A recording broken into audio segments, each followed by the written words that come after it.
warahmatullahi wabarakatuh. Teman-teman semua, alhamdulillah sore ini ketemu lagi dengan channel Sahabat Ayu. Hari ini kita akan berbagi pengalaman seseorang di dunia bisnis yang akan menginspirasi kalian semua. Oke, jadi kita perkenalkan, hari ini aku udah ditemenin sama Mbak Susi.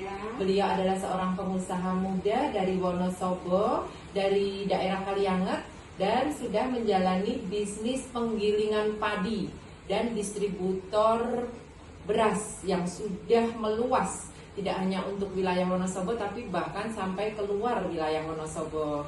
Alhamdulillah Mbak Susi, terima kasih waktunya hari ini ya.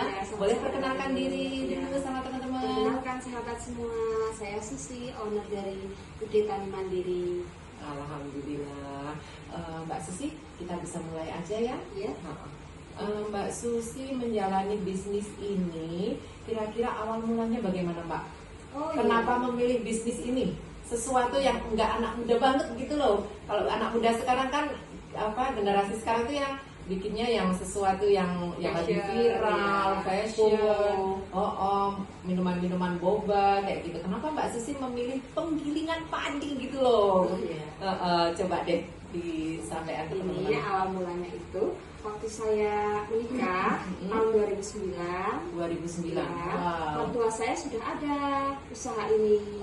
Jadi ini usaha dari meneruskan dari mertua. Iya, oke. Terus saat itu karena dari mertua saya itu sakit, saya meneruskan bersama suami. Oh, Itu begitu. sekitar tahun 2009. 2009, berarti sekarang 2025. Ya, sekitar Sudah 15 berjalan. tahun sampai 16 tahunan. Wow, Masya Allah, keren sekali. Mbak Susi berarti udah menikah 15 tahunan. Iya. Berarti putra udah berapa Mbak? Dua. Udah putra dua, sambil menjalankan bisnis penggilingan padi dan distribusi beras. Bisa loh, bisa banget. Jadi tidak ada yang nggak mungkin buat perempuan untuk berkarya bersama suami kita, ya Mbak ya. Oke. Sekarang saya juga mau nanya, kalau biasanya Mbak Susi itu dapat beras dari mana Mbak? Oh, ini dari petani lokal, Mbak Ayu. Kita kumpulkan dari petani-petani yang ada di sekitar Wonosobo. Kita jadi pengepulnya. Jadi pengepulnya. Oh iya, oke. Kemudian beras dibawa ke penggilingan. Itu proses selanjutnya. Iya. Oke. Sebenarnya kalau beras yang udah dijual selama ini ada berapa macam Mbak? Oh, itu bukan macam-macam, Mbak Ayu. Itu ada C4, Sirap, Bengawan, Barito, Pandanwangi, terus ketan, itu banyak kok. Jadi terutama yang memang digemari masyarakat sini ya. Betul. Soalnya ada beras-beras yang di masyarakat kita itu nggak cocok. Iya, Benar nggak? Kalau beras kita itu kan beras lokal dari padi lokal, jadi itu cocok Pak. Dari lidah kita lah ya. Oke. Menanggapi kenaikan harga beras Mbak Susi, itu bagaimana? Kalau kita itu kan antara beras naik dan tidak itu kan karena ini bahan baku, jadi tidak terlalu berimbas, tidak terlalu terpengaruh terhadap harga. Ya. Oh iya.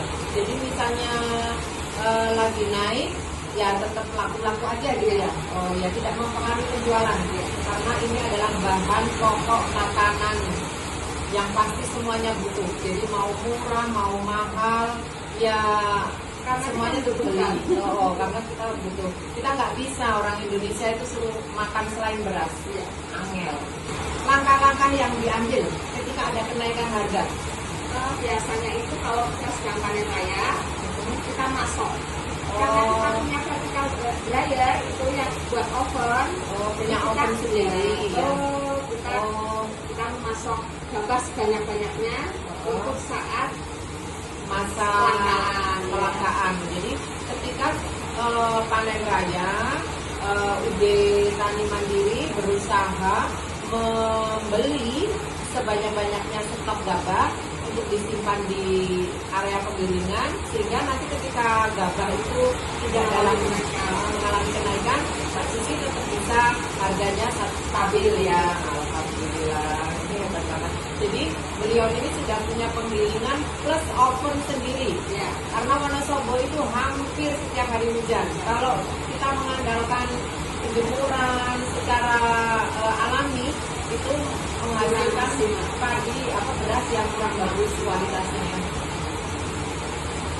Kalau sekarang Mbak Susi sudah menjalani 15 tahun nih distribusi beras ya, terkait dengan harapan ke depannya untuk stabilisasi harga. Oh ya, harapannya kita semua jadi sejahtera. Oh iya. Iya, betul sekali. Kita jadi mudah menjualnya, untuk petani juga Sudah. iya, tidak rugi karena buat beli pupuknya ya. Tenaga, iya betul. Jadi semoga Indonesia makin sejahtera, baik dari petaninya, pembelinya, bahkan yang mengkonsumsinya. Alhamdulillah. Ini mengenai beras ya tadi ya. Sekarang ada beberapa pertanyaan Mbak yang hubungannya dengan karena Mbak Susi punya penggilingan sendiri ya. Nah, mungkin teman-teman juga pengen tahu nih, gimana sih proses penggilingan padi itu? Oh, prosesnya. Kita beli dari petani. Ya, setelah dari petani kita kumpulkan.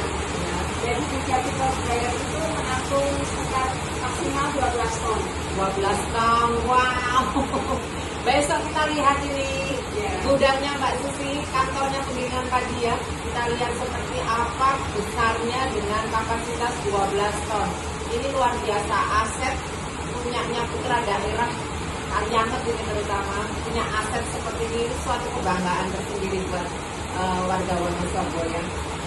Kalau ini Mbak, karyawannya ada berapa sih? Pengen tahu nih sampai saat ini. Karyawannya lumayan.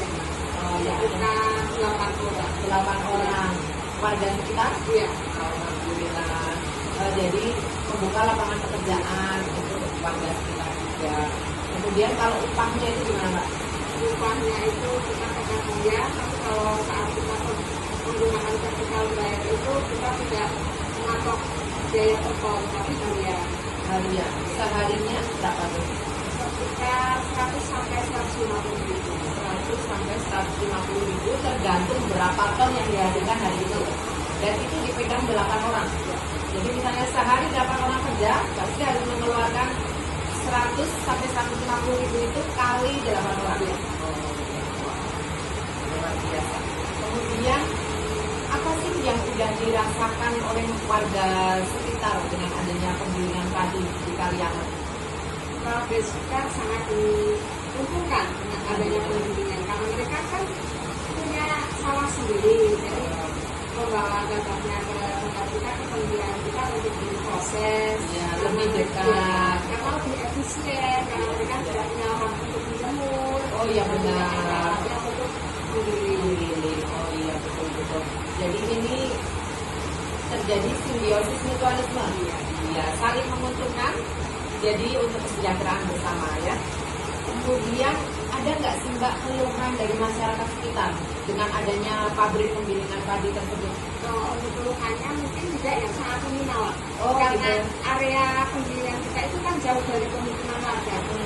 Sebenarnya apa sih sampah atau limbah yang dihasilkan dari penggilingan itu apa Mbak? Mungkin tidak, kalau asapnya mungkin tidak, tapi debunya. Oh betul. Iya. Oh iya. Jadi alhamdulillah karena pabrik penggilingan tidak di dekat pemukiman, jadinya lebih aman ya, meminimalisir adanya keluhan-keluhan dari warga sekitar. Sekarang buat Mbak Susi sendiri, kalau misalnya saya nih ya, saya beli beras ke pasar, harganya 1 kilo 12.000. Ketika saya jual ecer ke rumah, itu kan paling bisanya jual 12.500, 13.000. Keuntungannya itu nggak bisa lebih, nggak mungkin saya jual ulangan 12.000, tak jual 15.000. Itu pasti masyarakat tahu ini kemahalan. Wah ada petir. Kemahalan, mesti pada pindah, nggak mau beli di tempat saya. Nah, berarti kan mau nggak mau kita harus menyadari kalau saya mau jadi juragan beras itu harus menyadari bahwa keuntungannya itu dari 1.500 sampai 1.000 perak maksimal. Nah, kalau Mbak Susi sendiri apa sih seberapa sih keuntungannya itu saya penasaran banget. Kenapa masih bertahan sampai hari ini ya? Padahal gabahnya aja 6.500 ya. Belum proses itunya penggilingan. Terus gimana? Mbak? Kita kan selain dari berasnya sendiri itu kan dapat dari katulnya, Mbak. Oh, Iya. ada anak keturunannya Oh, beras iya, betul yang sekali. bisa jadi Cuan. pemasukan. Wah, terus keren banget ini. Oh, berarti bekatul itu dijual. Iya, betul. Enggak jadi apa limbah yang apa Tidak enggak, benar. enggak ada harganya itu Nah, itu harganya per kilo untuk bekatulnya 3.500, Mbak. 3.500. Dari 1 ton gabah dapat bekatul berapa? Menghasilkan 1 kintal. Wah, Iya. itu berarti cuan bos, cuan yang udah ini ya bersih ya ibaratnya ya. Semuanya itu jadi cuan, Mbak. Oh, Dari bekatulnya, dari merangnya juga. oh merangnya. Oh, jadi kalau petani bawa gabah itu udah masih ada merangnya. Itu kan tadi Oh, melalui proses pengupasan kan nanti turun bekatul dan turun merang. Jadi itu bisa dijual semua itu, Mbak. sebentar. Kalau merang itu kulitnya Kulitnya tadi merangnya untuk apa? biasanya yang ambil itu yang punya peternakan ayam, Mbak. Peternakan ayam telur itu Oh, buat alas ayamnya. oh buat Alas kandang hasilnya. biasanya. Ya, betul. Oh iya. Oke, alhamdulillah. Jadi kita tahu bahwa misalnya dari berasnya Mbak Susi dapat berapa rupiah keuntungannya, masih ditambah bekatulnya, masih ditambah merangnya, begitu ya. Alhamdulillah. Ya. Berarti ini sesuatu yang perlu dan bisa menjadi wacana buat kita semua. Barangkali teman-teman nanti juga pengen kok melihat lingkunganku nih banyak petani, belum ada penggilingan padi, bolehlah dijadikan salah satu alternatif usaha pilihan kamu. Oke, gitu ya Mbak Susi. Terima kasih sekali atas segala masukannya, bincang-bincangnya, berbagi pengalamannya. Semoga usahanya tambah sukses, tambah berkah, jadi inspirasi buat siapa aja. Terima kasih Mbak Susi. Assalamualaikum warahmatullahi wabarakatuh. Selamat sore.